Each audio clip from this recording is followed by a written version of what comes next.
So, welcome back to the new episode of June month. So, I'm Vimal Chunni, you're watching Bihar View. तो आज हम बात करेंगे क्या? आज हम बात करेंगे टीएमसी की। बात करेंगे टीएमसी की, ममता बनर्जी की, कीर्ति आजाद की, शत्रुघ्न सिन्हा की और वो बाकी विधायक और एमपी की जो ममता जी को छोड़ना चाहते हैं। देखिए, मैं पिछले 3 चुनाव को वेस्ट बंगाल में कवर कर चुका हूँ, चाहे वो 2019 का लोकसभा हो या 2024 का या फिर 20 का वो विधानसभा चुनाव हो।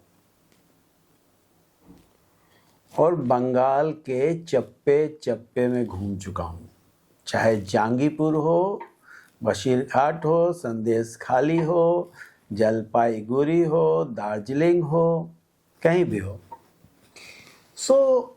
लोग अभी बोल रहे हैं कि ये 19, 20, 21, 18 जो भी एमपी हैं जो ममता जी को छोड़कर एनडीए में शामिल होना चाहते हैं। क्या है खेला है? बेसिकली खेला ये है कि अगर ममता बनर्जी ने भवानीपुर सीट जीत ली होती तो ममता बनर्जी का इतना बुरा हाल नहीं होता।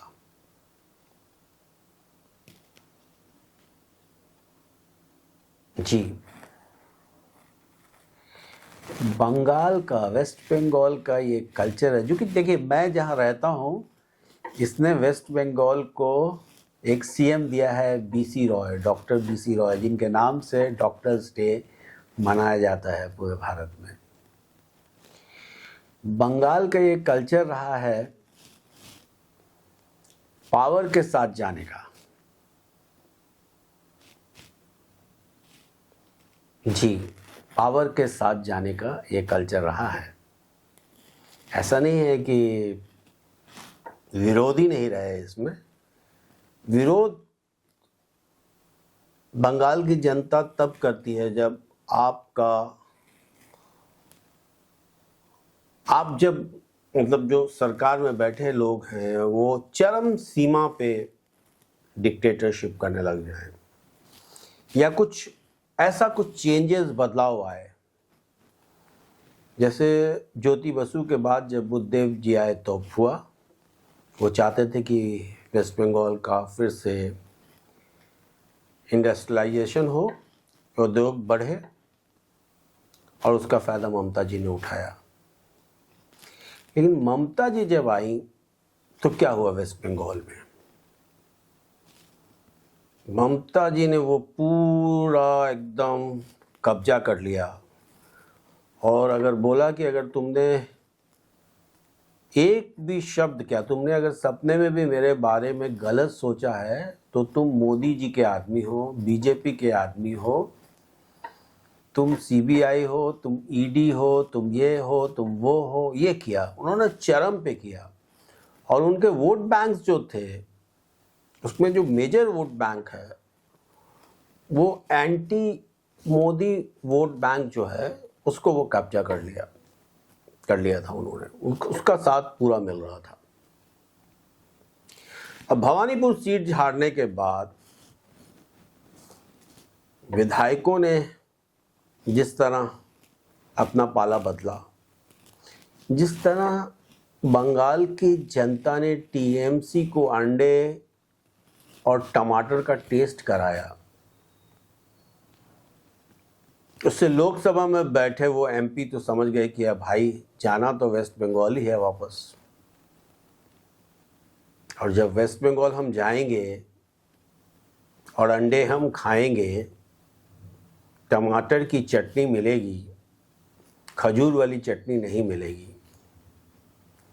तो ये बंगाल में चटनी भी काफ़ी चलती है, कोई भी भोज हो तो उसमें चटनी चलती है। और अंडा को डीम बोलते हैं, डीम। लेकिन ये जो दो शख्स हैं, शत्रुघ्न सिन्हा और कीर्ति आजाद, ये क्या कर रहे हैं अभी? ये तो बीजेपी के निकले हुए लोग थे, बिहार से निकल कर गए। कीर्ति आजाद के पास तो दो ऑप्शन था, शत्रुघ्न सिन्हा के पास भी दो ऑप्शन रहा है। दिल्ली से ये दोनों जुड़े रहे हैं, और ये दोनों जुड़े रहे हैं पटना से, बिहार से, और दोनों अपनी अपनी फील्ड में नाम कमा चुके हैं।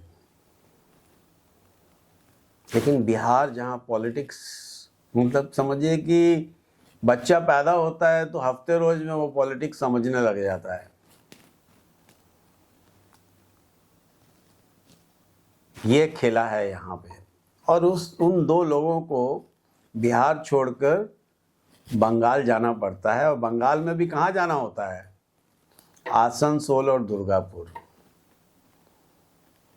आसनसोल और दुर्गापुर पे जिस व्यक्ति का जो जीत रहे थे, वो भी जो लोग थे वो बिहार के ही लोग थे। एक तिवारी जी थे, एक अहलुवालिया साहब जो पिछली बार एमपी बने थे, और वो सिंगर जो है, जो बीजेपी से टीएमसी और टीएमसी से अभी टीएमसी में ही है, बीजेपी में नहीं आ पा रहा है, बबलू सुप्रियो या क्या नाम है उसका, पता नहीं, आई डोंट रिमेम्बर। मैं उससे मिलने गया था। वो आदमी का पीआर जो है वो नीचे एक चाय की दुकान वाला करता था। 8 बजे जब चाय लेके जाएगा उसके बाद ही वो मिलेगा, बाबुल सुप्रियो। एनीवे, किसी पे व्यक्तिगत नहीं जाएंगे। ये तीनों अपनी अपनी फील्ड में, वो भी सिंगर थे तो ठीक है, गायक रहे, ये दोनों क्रिकेटर रहे। लेकिन सवाल ये है कि शत्रुघ्न सिन्हा जी कह रहे हैं कि फिलहाल तो मैं, देखिए फिलहाल शब्द का प्रयोग किया उन्होंने, फिलहाल मैं ममता जी के साथ हूँ क्योंकि ममता जी ने मुझ पे एहसान किया है। कीर्ति आजाद भी बोल रहे हैं मैं ममता जी के साथ हूँ, क्योंकि देखिए इनका क्या चक्कर है, इनकी सदस्यता तो जा नहीं रही है। ऐसा तो है नहीं ये लोकसभा के सदस्य पूरा टर्म पूरा करेंगे। मगर इसमें दिक्कत क्या है? इसमें दिक्कत यह है कि ये जब अपना पॉलिटिकल विरासत को आगे बढ़ाएंगे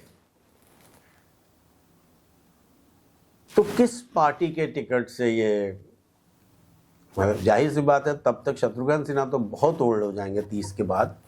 मान लीजिए लड़ेंगे भी, या मान लीजिए अपने बच्चों को ही आगे बढ़ाएंगे।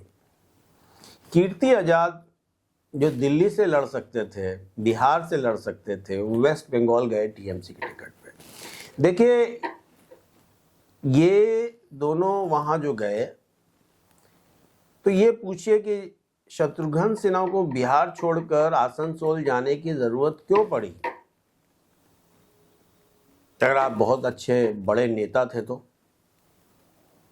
कीर्ति आजाद को दिल्ली और बिहार छोड़कर टीएमसी के झोली में जाने की जरूरत क्यों पड़ी?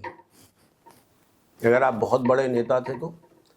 अरे आप बहुत बड़े क्रिकेटर हो सकते हैं, शत्रुघ्न सिन्हा जी बहुत बड़े एक्टर हो सकते हैं, बीजेपी के मतलब फाउंडर मेंबर्स में हो सकते हैं, लेकिन नेता नहीं हो सकते हैं। लीडरशिप नहीं है इनमें। लीडरशिप अलग चीज़ है। लीडरशिप ममता बनर्जी में आप कह सकते हैं, लालू प्रसाद यादव में कह सकते हैं, मुलायम सिंह यादव में आप कह सकते हैं, नरेंद्र मोदी तो खैर लीडरशिप के मतलब कि एक तरीके के सिंबल हो गए हैं। सो देखिए खेल यह है कि ये जो सांसद हैं जो ओरिजिनली टीएमसी के हैं, जो टीएमसी में 40-40 साल से ममता बनर्जी के साथ रहे, वो टीएमसी छोड़कर जा रहे हैं।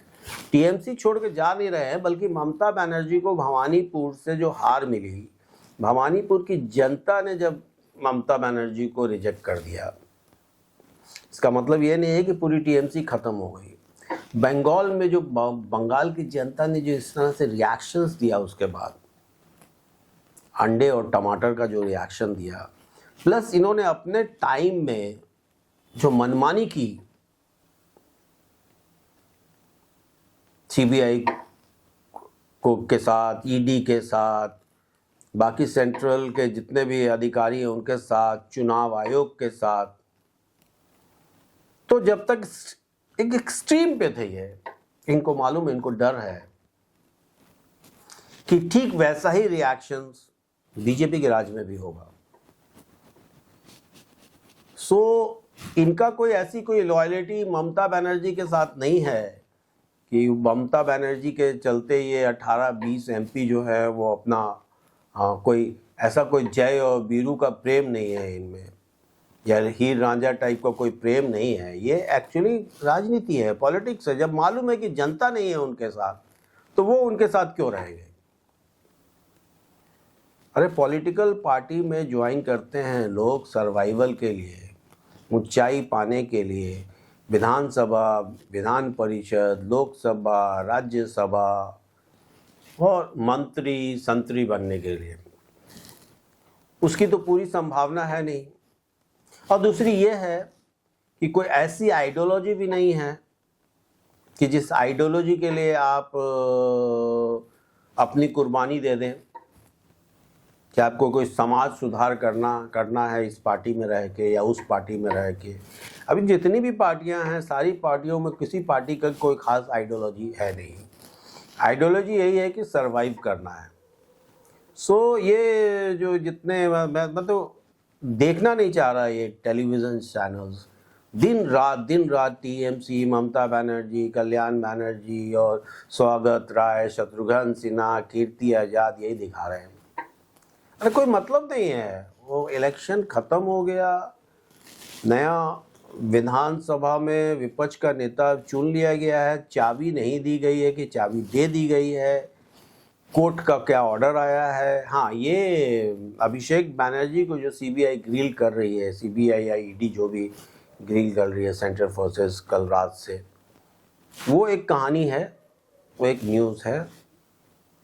24 घंटे में वो कई बार भड़क चुके। सो दूसरी खबरें भी चल रही हैं जैसे ईरान और अमेरिका की। लेकिन सवाल यह है कि मैं इस विषय वस्तु पे बात कर रहा था कि ये जो 2, 4, 5 लोग जो हैं जो ममता बनर्जी के साथ अभी भी जुड़े हुए हैं, और इसमें एक ये खबर आ रही थी कि ममता बनर्जी जो है वो कांग्रेस में शामिल हो जाए। कांग्रेस में शामिल तो आपके कांग्रेस के पुराने जो विपक्ष के नेता हैं जो अधीर रंजन दास, उसके लिए तो आप गए नहीं इलेक्शन चुनाव प्रचार के लिए। हाँ, ममता जी के लिए क्या बैसाखी बनेंगे आप? हाँ, ममता जी पे कुछ भी होगा तो आपके पास एक, या ममता जी हार गई हैं तो आपके पास एक स्लोगन है मोदी को गलियाने का। देखिए, भारत में 2 ही खेमे हैं, एक मोदी जी के साथ और एक मोदी जी के विरोध। कोई ममता और बाकी कुछ नहीं है भारत में। ममता सरवाइव कर रही थी इसलिए क्योंकि ममता मोदी के विरोधी थी। अब मोदी विरोधी में ममता को के पास जो सपोर्ट था वहाँ की जनता का, वो मैक्सिमम था। तो इसका मतलब यह था कि वहाँ पे जो जनता थी जो मोदी विरोधी थी, उसको वो ममता के साथ थी। सो ममता का अपना क्या है? अपना कुछ नहीं है। ममता का जो भी था वो मोदी विरोधी था। मोदी विरोधी में वो देश विरोधी भी हो जा रहा था। हैं, बहुत कुछ ऐसा हो जा रहा था जिसको बाकी जनता पसंद नहीं कर रही थी। सो ले दे के ये जो 18, 19, 20, 21, 22 जो भी एमपीज एनडीए में जाना चाहते हैं, इसका लाभ बीजेपी को क्या होगा, एनडीए को क्या होगा, ये एक अलग विषय वस्तु है, इस पर अलग से चर्चा करेंगे। लेकिन आज का विषय ये था कि टीएमसी का क्या होगा। टीएमसी का कुछ नहीं होगा। ममता बनर्जी अभी चलेंगी, हैं, अभी उनकी पार्टी चलेगी। अब उनको